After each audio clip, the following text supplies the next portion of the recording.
ترکوں سے جنگ۔ یہ بات پہلے گزر چکی ہے کہ علامت قیامت میں وہ جنگیں اور مارکے بھی شامل ہیں جن کے بارے میں نبی اکرم صلی اللہ علیہ وآلہ وسلم نے خبر دی ہے، اور یہ جنگیں مسلمانوں میں آپس میں بھی ہوں گی اور دوسرے اقوام کے ساتھ بھی۔ انہی میں سے مسلمانوں اور ترکوں کے درمیان برپا ہونے والے ایک معرکہ بھی ہے۔ ترکوں کے 22 قبیلے تھے۔ ذوالقرنین نے 21 قبائل کے لیے تو دیوار بنا دی تھی، مگر ایک قبیلہ بچ گیا، وہی ترک کہلایا۔ انہیں ترک اس لیے کہا گیا کہ انہیں دیوار کے باہر ترک کر دیا گیا اور دیگر قبائل کے ساتھ انہیں بند نہیں کیا گیا۔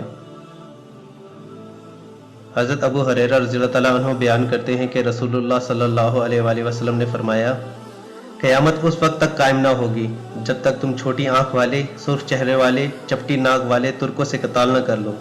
ان کے چہرے گویا ایسی ڈھالیں ہوں گی جن پر چمڑا لگایا گیا ہوتا ہے۔ قیامت قائم نہ ہوگی جب تک تم ایک ایسی قوم سے قتال نہ کر لو جن کے جوتے بالوں والی جلد سے بنے ہوں گے۔